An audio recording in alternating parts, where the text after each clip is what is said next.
বন্ধুরা দেখতে পাচ্ছেন দুপুরে কবুতরগুলো ও হাঁস মুরগিগুলোকে খাবার দেওয়া হয়েছে। তো প্রতিদিন তো হাঁস মুরগি ভিডিও আগে তুলে, আজকে কবুতরের ভিডিওগুলো আগে তুলতেছি। দেখুন মাশাআল্লাহ বেশ ভালোই আছে কবুতর। আরও অনেক কবুতর ছিল, সব বাস পাখি খেয়ে ফেলে আর রোগে মারা যায়। আসসালামু আলাইকুম রাহমাতুল্লাহি ওয়া বারাকাতুহু। আল্লাহ গ্রুপ পক্ষ থেকে সাদ বাগানে এই সাদের প্রথম অংশ থেকে সবাইকে স্বাগতম। বন্ধুরা আশা করি সবাই ভালো আছেন, আমিও ভালো আছি বন্ধুরা। আর আমার হাঁস মুরগিগুলো কী অবস্থা আছে সেটা আপনি নিজেই দেখুন। মুরগি পুরা খালি, হ্যাঁ, সর্বনাশা বার্ড ফ্লু ভাইরাস একদম পুরো ধ্বংস করে দিয়েছে।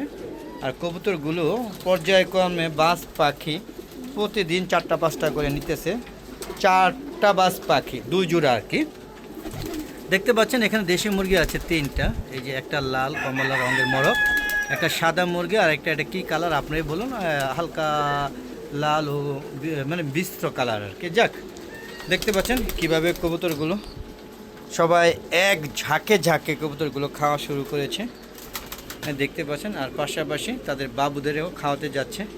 আর কিছু কিছু বেবি অলরেডি নেমে গিয়েছে নিচে। এই যে দেখুন কত সুন্দর একটা বেবি চলে যাচ্ছে, দেখুন কত সুন্দর না বন্ধুরা, এক্সিলেন্ট।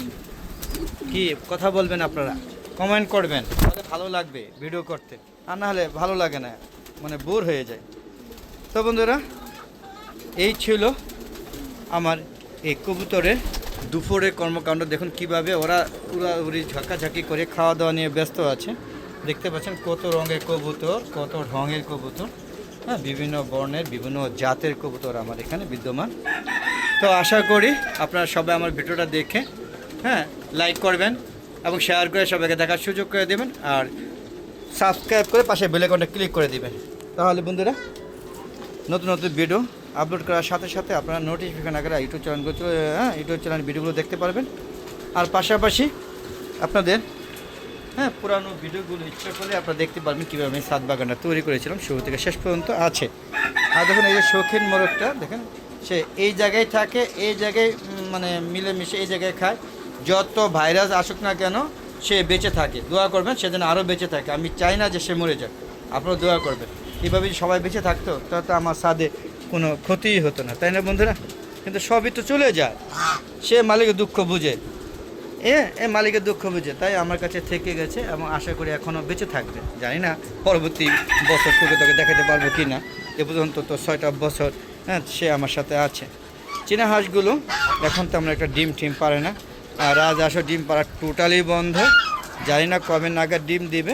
তবে বন্ধুরা ডিম দিলে বাচ্চা ফোটাবো, এখন কনফার্ম হয়ে গিয়েছি যে রাজহাঁসের ডিম মুরগি দিয়ে ফোটানো যায়। দেখতে পাচ্ছেন সবাই খাওয়া নিয়ে ব্যস্ত, হ্যাঁ, দুপুর টাইম কোনো কথা হবে না, সবাই খাবার নিয়ে ব্যস্ত যার পজিশনে। চীনা হাঁসগুলো এখানেই বেশিরভাগ খায়। আর এই যে দেখুন দেশি মুরগি আছে 2টা, এই একটা, আর গলা ছেলা মোরগটা একটু অসুস্থ দেখে ওকে সে থেকে বের করে দিয়েছি সুস্থ হওয়ার জন্য। দেখেন আজকে অনেকটাই সুস্থ হয়ে গিয়েছে, আসলে ও খাঁচায় বন্দি থাকতে চায় না। আর ওই দেখেন লাল্লু, এও আমার 6টা বছর ধরে একসাথে আছে, এখনও বেঁচে আছে, ভাইরাস অ্যাটাক করেনি। আর এটাকে একবার ভাইরাস অ্যাটাক করেছিল করাই যায়, সেখান থেকে একটা চোখ খেয়ে তারপর বেঁচে আছে গলা ছিল। পাশাপাশি আমার সেটগুলো পুরো খালি, আপনারা বুঝতে পারছেন, টোটালি খালি। আবার হয়তো কোনো একটা সময় আনবো, ভরবো, সেই অপেক্ষায় রয়েছে। আর দেখুন সবাই মনোযোগ দিয়ে খাবার আর পানি খাচ্ছে। যে সাদা চীনা হাঁস 2-1টা ডিম পারে, তো সেটা বলাই যায় না, খুব অল্পতে ডিম পারতেছে। 3 দিন পর একটা এরকম, এতগুলো চীনা হাঁসের মধ্যে 1-2টা পায়ের। আর রাজহাঁস তো টোটালি অফ, দেখতেই পাচ্ছেন খাওয়া নিয়ে ব্যস্ত আছে, হ্যাঁ, যার যেটা প্রয়োজন দেখেন পানি খাচ্ছে, দেখতে পাচ্ছেন। তো ওদিকে সময় মতো ভ্যাকসিন দেওয়ার কারণে আল্লাহর রহমতে হাঁসগুলো বেঁচে গিয়েছে। আর মুরগিগুলো সময় মতো ভ্যাকসিন না দেওয়ার কারণে সব খালি হয়ে গিয়েছে। তবে বার্ড ফ্লু ভাইরাস ভ্যাকসিন আমার কাছে নাই, আর এটা অত্যন্ত ব্যয়বহুল দাম।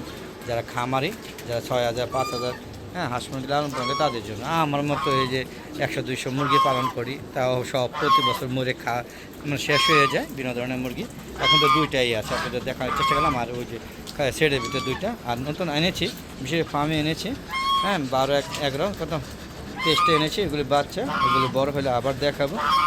তো বন্ধুরা কেমন লাগলো আমার ভিডিওটা অবশ্যই কমেন্ট করে জানাবেন। আর সুন্দর একটা প্রকৃতি, যদিও দুপুরবেলা দেখুন চড়ুই পাখি কিন্তু এসে বসে আছে যার জায়গা মতো।